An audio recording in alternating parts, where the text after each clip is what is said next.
elección a esa nación. No tenemos duda, dice el candidato a la presidencia Biden, no tenemos duda de que cuando el conteo termine, la senadora Kamala Harris y un servidor seremos declarados ganadores. Cada boleta debe de ser contada, insistió Biden, y la democracia es a veces complicada, a veces se requiere un poco de paciencia.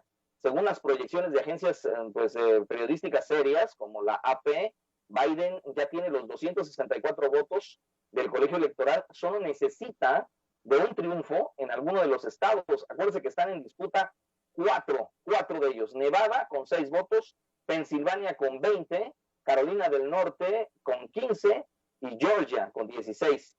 Esa ventaja pues se la puede dar Nevada, pero por ahí también hay datos que han dicho en Nevada que el resultado final de su conteo se dará a conocer, híjole, y eso es lo que pone los cabellos de punta, hasta el día 12 de noviembre. Imagínense usted si hasta esa fecha se va esto de la elección, con el pues ataque del presidente Trump señalando que hubo un descarado, dice él, un descarado robo, un fraude electoral. Bueno, pues vamos a ver, por ahí también ya circula información en el sentido, información de inteligencia, que la Agencia Nacional de Seguridad, esta agencia especializada en temas precisamente de manejo de información clasificada y cuestiones ahí que se puedan estar suscitando, estarían investigando, según se sabe, un supuesto fraude que se estaría cometiendo en los Estados Unidos en los procesos electorales desde 2018.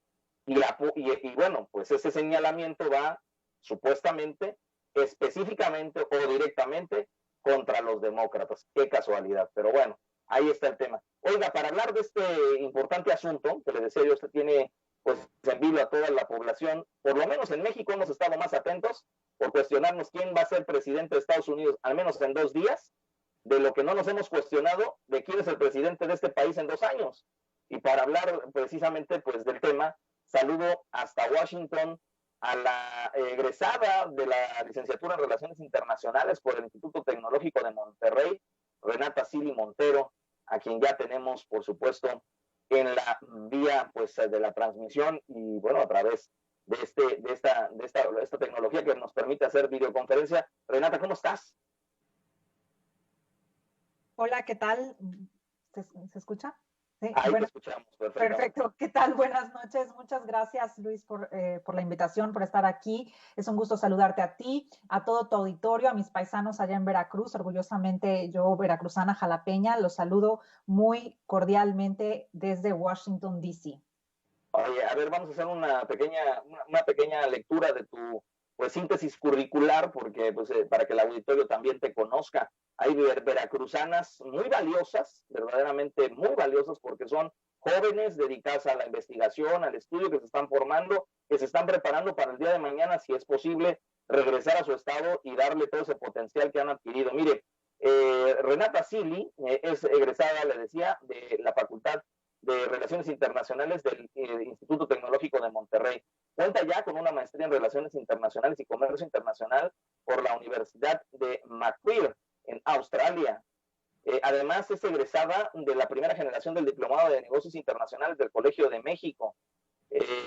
También en la academia ha sido catedrática pues, de la Universidad de Anáhuac, del Tecnológico de Monterrey.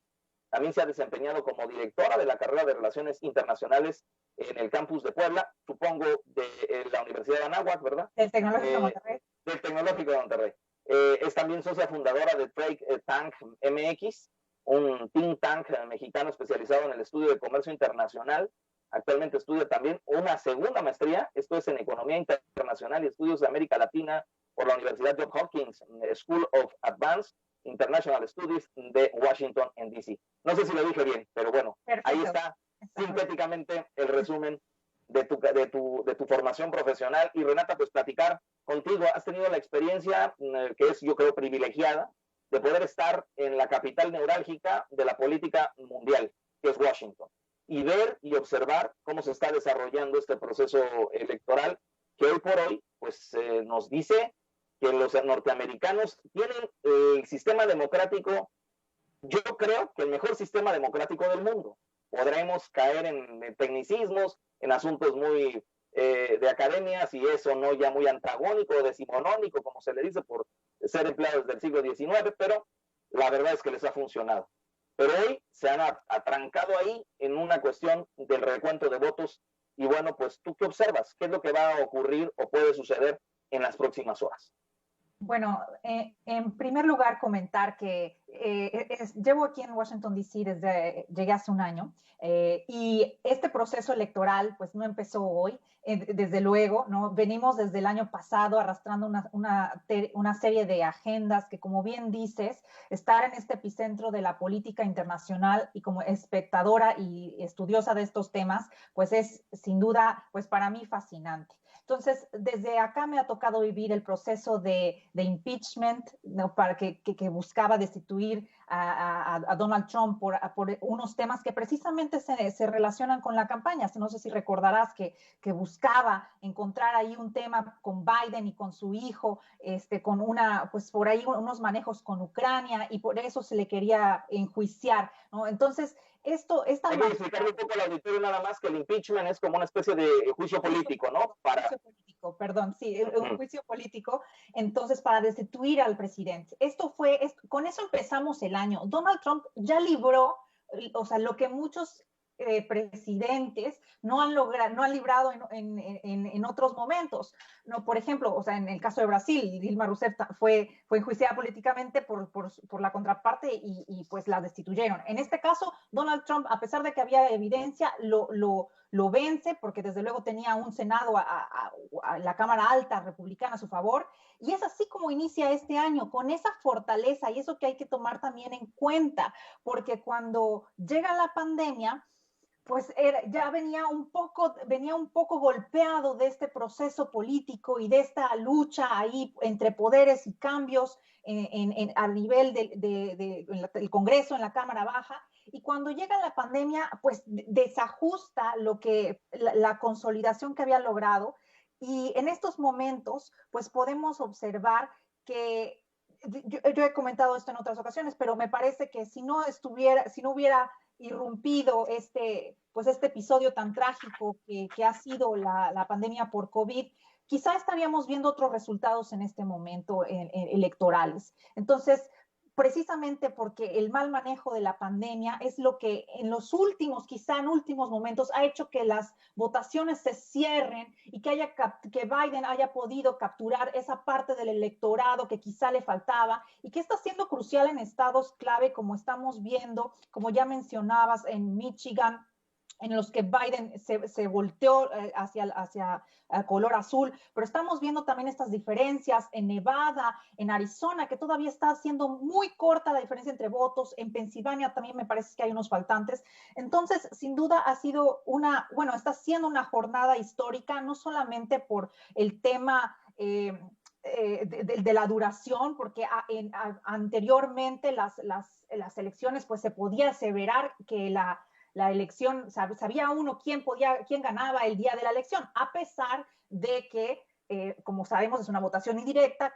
Comentabas de este sistema un tanto anacrónico, que para algunos es muy eficiente, también hay que comentarlo, que al final estos delegados que se eligen a través de los estados realmente estarían emitiendo su voto el 14 de diciembre, pero se intuye o se da por hecho que el día de la elección se sabe, de acuerdo a la mayoría de los delegados, quién sería el presidente. Y en este caso no está siendo así, precisamente por esta circunstancia, que muchos de los votos que aún faltan por contabilizar han sido enviados por correo, y esto desde luego ha puesto a prueba a las instituciones americanas, pues a la credibilidad también del sistema de correos, y desde luego pone en choque las diferentes legislaciones a niveles locales, porque para algunos estados, y eso es lo complejo quizá y difícil de entender para todos, de cómo opera el sistema electoral americano, porque las leyes son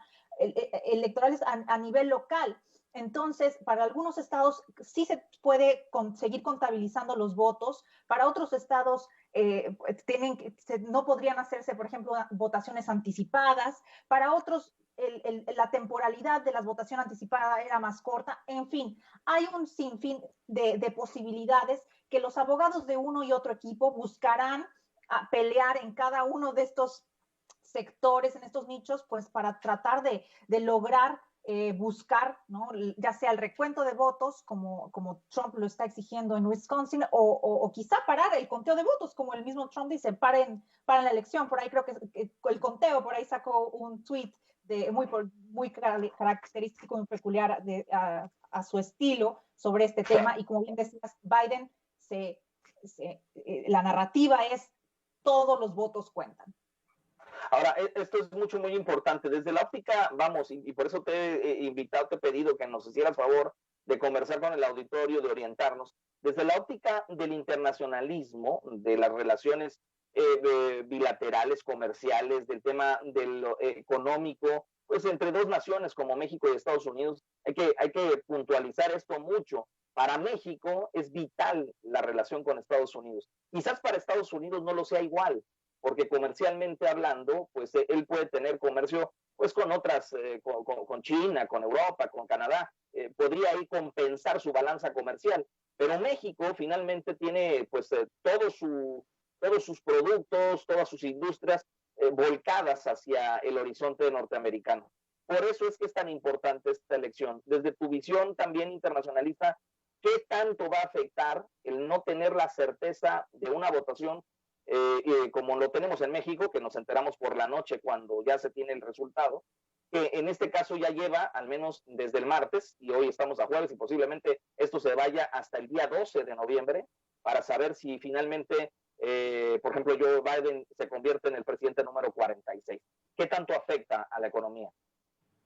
Bueno, pues quizá, o sea, esta incertidumbre me parece que la volatilidad afecta más que nada a los mercados financieros, más allá de realmente a la inversión extranjera directa. Aquellos que ya, las fábricas que ya están instauradas aquí en el, en el territorio mexicano, pues desde luego observan con atención cuáles son los cambios, pero en el corto plazo no podría haber un cambio abrupto, por así decirlo, porque nos rige un tratado comercial que es el TEMEC, que rige las relaciones comerciales de bienes y servicios entre, no solamente entre Estados Unidos y México, sino también con Canadá. Pero por supuesto, para México, Estados Unidos es el socio más importante en el que cerca del 80% de sus exportaciones son dirigidas hacia ese país.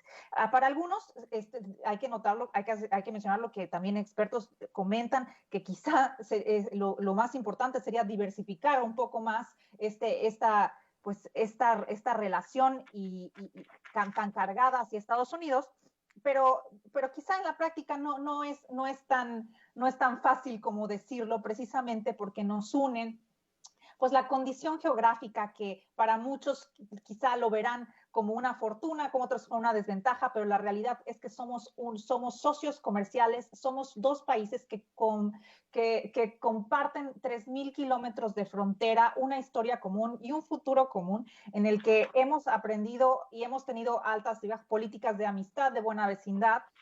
Y en ese sentido me parece que hay que entender también la relación con Estados Unidos, que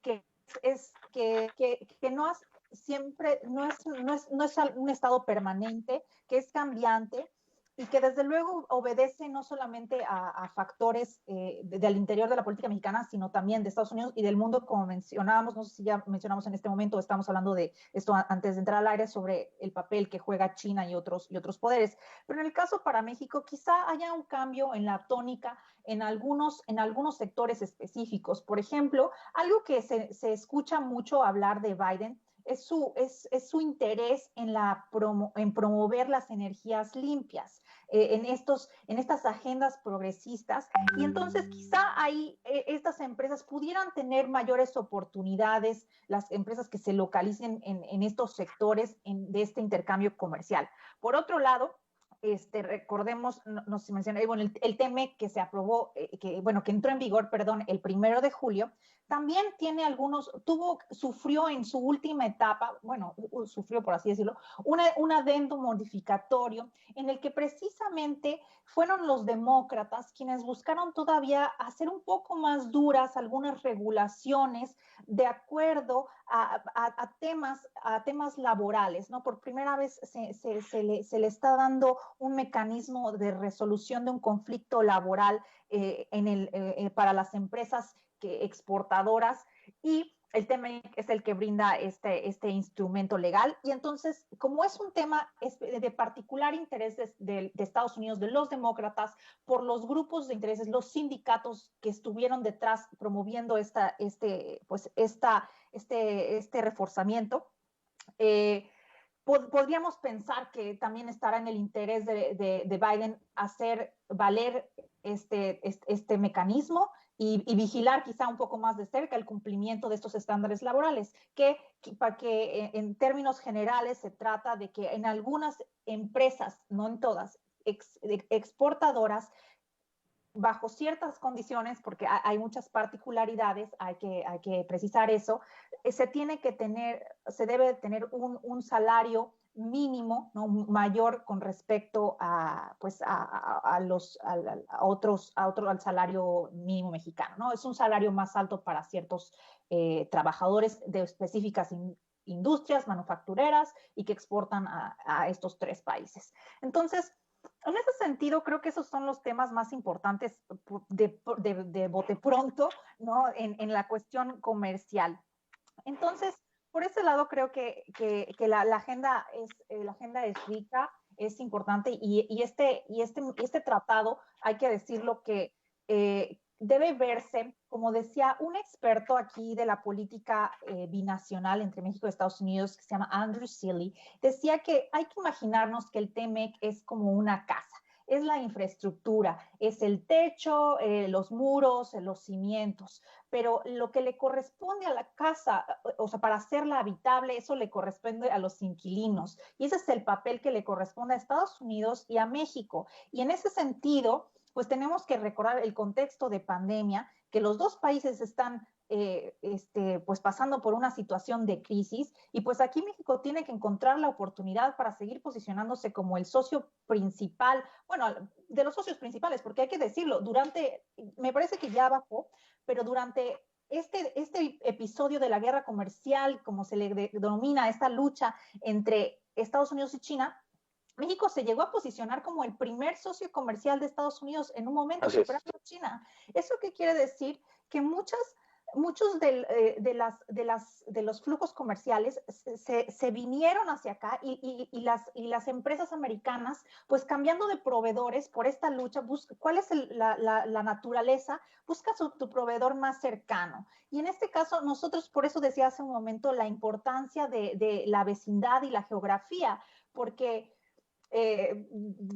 castigo o fortuna, pero estamos aquí y debemos entender esa oportunidad. Y es muy importante este contexto porque precisamente esta desviación, ¿no?, del comercio chino hacia México es lo que puede potenciar, si es bien aprovechado, pues, a sustituir, a ganarle, pues, ¿cómo se dice? A sacarle ventaja y comerle el mandado a China dentro de Estados Unidos. Porque nosotros, claro, es importante decir que México y China, una de las razones, entre muchas otras, por las que no hay un tratado de libre comercio, entre muchas otras, es porque somos economías rivales, producimos más o menos lo mismo. Lo mismo. Así es, a diferencia con Estados Unidos y con otras países que somos complementarias. Nosotros somos una economía complementaria a Estados Unidos y por eso se puede dar el intercambio comercial. Entonces, si aprovechamos esta coyuntura y le ganamos el mercado al interior de Estados Unidos a China, pues esa es la recuperación y el camino, la avenida que es el TEMEC ya está. ¿Avisoras tú en el horizonte, en la impronta, una vez que se dé ya la definición de quién sea el mandatario, nuevas medidas sancionatorias para el gobierno mexicano? Es decir, a ver, Donald Trump fue muy exigente, o me levantas un muro o me impides que dejen de entrar los migrantes como venían entrando, o te meto en el tema del TEMEC, o aprovechando el TEMEC, te empujo los 25% de arancel, ¿no? En el tema de los aluminios, en el tema del acero, en el tema de algunos artículos.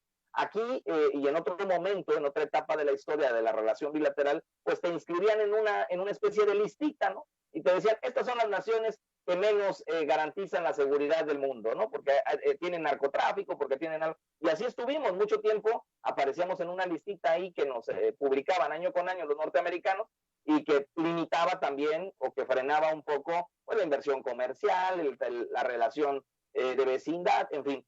¿Qué crees que pueda suceder? Gane quien gane, ¿Qué es lo que viene? ¿Qué es lo que seguiría en cuanto al tema económico?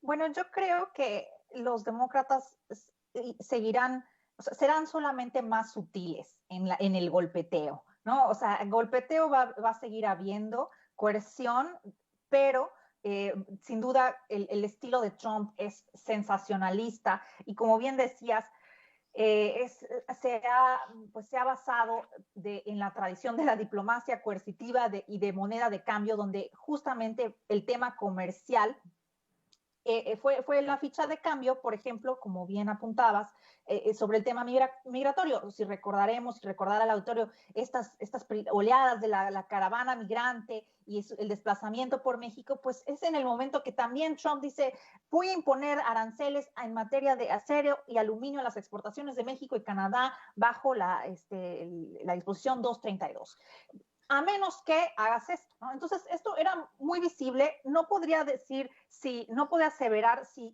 Biden continuará con esta tradición, porque este principio de seguridad nacional y de las exportaciones, o sea, por la cual Estados Unidos pues está utilizando un recurso que le permite poner este tipo de aranceles, porque en teoría no podría, ¿no? Porque las leyes que Estados Unidos firmó, no solamente en el TEMEC, sino también en la Organización Mundial del Comercio, pues en teoría no podría impedir o imponer estos aranceles de manera unilateral, pero está recurriendo a una ley interna para basarse bajo un criterio de seguridad nacional en la que es amenazado, ¿no?, la industria acerera, y por eso es que voy a imponer aranceles, justamente en los momentos de flujo migratorio o en estas situaciones en los que hemos visto en varios episodios de un desplazamiento sin precedentes de personas en el sur de la frontera. Entonces, definitivamente no podría argumentar si Biden continuaría con esta tradición, pero porque quizá hay un cambio en la óptica en cómo se percibe al sistema internacional. Donald Trump en su política America First, desde luego, y Estados Unidos primero, que eso significa desde luego, pero en ese sentido, ¿qué quiere decir eso? Que las empresas americanas tienen que ir al principio de la agenda, y también las empresas que están a su vez beneficiándose de las empresas americanas y de estas cadenas productivas en las que México juega un papel muy importante. O sea, porque quieras o no, o sea, nos ha golpeado, pero nos ha tomado en cuenta. Hay quienes dicen que por ahí podría considerarse un síndrome de Estocolmo, quizá de nuestra parte, ¿no? Porque Sí. nos golpea nuestro agresor, pero algo que sí es un hecho es que para Trump sí, México sí es importante en este sentido, porque juega un papel crucial para traer estas cadenas de producción hacia Estados Unidos.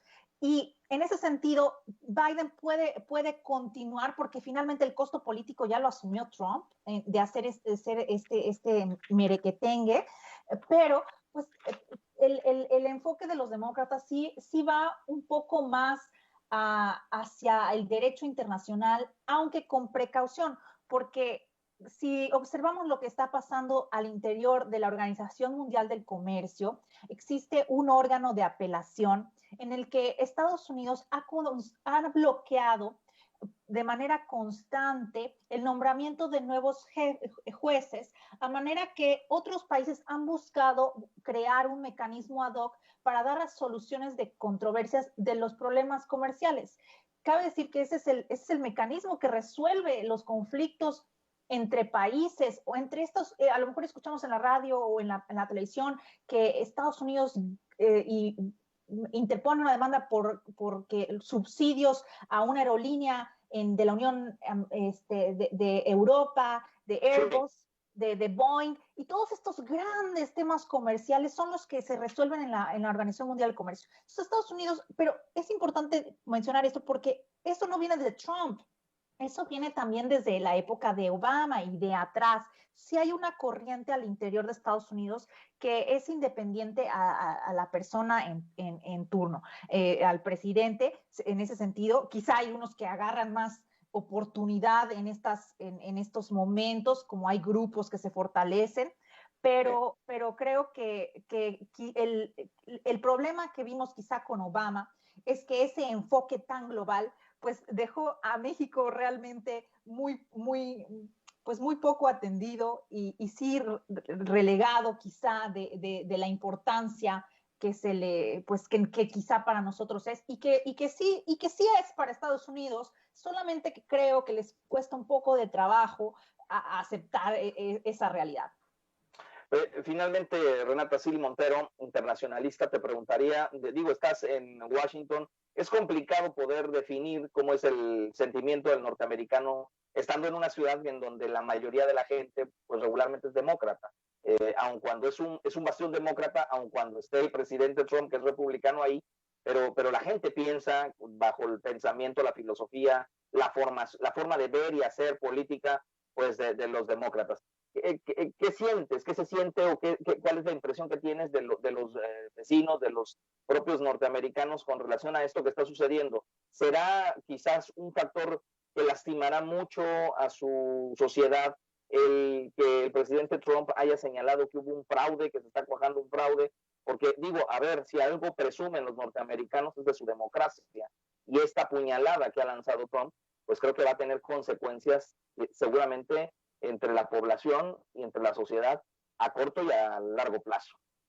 Sí, claro, definitivamente. Bueno, yo creo que Trump vino a romper todos los esquemas que habíamos tenido y concebido de lo que era un americano. Es el respeto a la ley, con los valores que ellos promueven. Entonces, Donald Trump ha ido estirando la liga y la liga y la liga hasta que hasta que desde mi punto de vista es capaz de casi cualquier cosa, ¿no? Y de decir sobre todo lo que sea puede salir de su boca. Entonces, eso desde luego es muy grave, no solamente en este momento para la democracia y la vida política y social de Estados Unidos. O sea, Donald Trump, el daño, desde mi perspectiva, que hace Donald Trump, lo lleva haciendo 4 años. ¿No? Entonces, esto solamente reforzaría la idea y lo que creo que es donde también podríamos llevar el análisis para ahora y para los futuros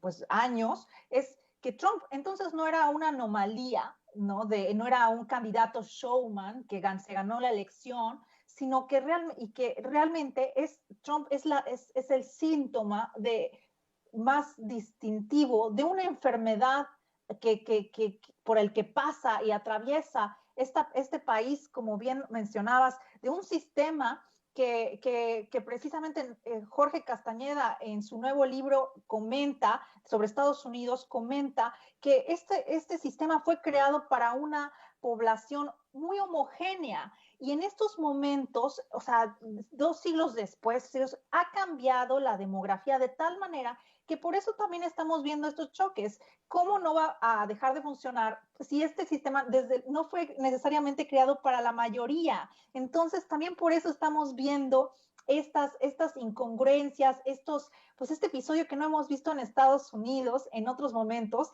y que yo de broma decía hace un momento con unos amigos, si estuviéramos esto en México, en Latinoamérica en los 80s, por menos ya te hubiera intervenido, ¿no? Entonces, es muy chistoso ver o peculiar, finalmente la historia, estamos viviendo la historia, cómo Estados Unidos está atravesando por este proceso y desde luego esto, lo que representa y lo que está poniendo pues a prueba de fuego las instituciones americanas.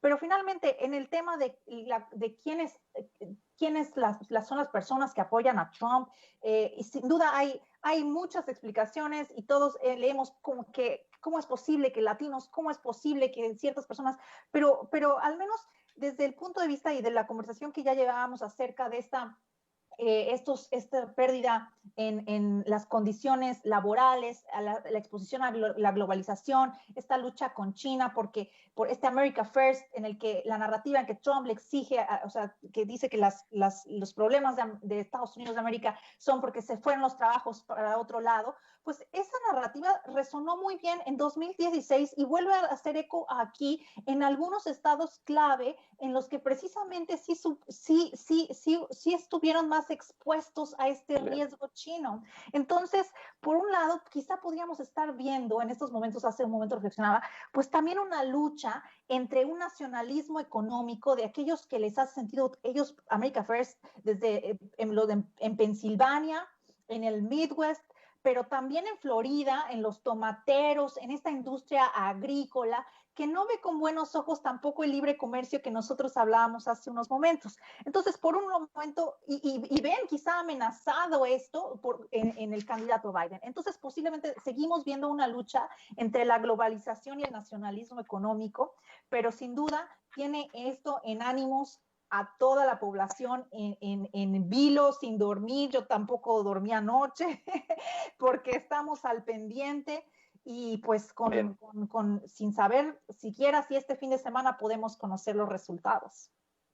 Pues Renata Sigli Montero, muchísimas gracias por platicar, por dedicar este espacio, este tiempo al auditorio de Ventana Informativa, por poder dar luz, porque mucho de lo que está pasando, hay que también decirlo, lo obtenemos de muchos medios de comunicación, pero no es lo mismo de la gente que es connacional, que está allá, que lo está viviendo, que se está preparando, que está formando, porque el criterio se va armando mucho mejor con el conocimiento. Y entonces, en función de ello, pues es importante conocer de viva voz lo que tú estás observando y viendo, y también ver que, bueno, pues allá en Estados Unidos la prensa, los medios de comunicación, tienen un comportamiento totalmente distinto que el comportamiento que tiene la prensa mexicana, mientras que la prensa mexicana se comporta de una forma u otra, allá hay verdaderamente una libertad, pero en todos los sentidos, o sea, se van a fondo y se van con todo, o se van del lado de uno o se van del lado de otro, pero es verdaderamente, cuando comparas dices, bueno, ¿qué es lo que veo, no? Entonces eso es también muy importante para poder formar criterio. Renata, gracias y estamos en comunicación. No, al contrario, gracias a ti, Luis, por el espacio, por la oportunidad de compartir estas perspectivas y pues un saludo cordial a todo el público veracruzano.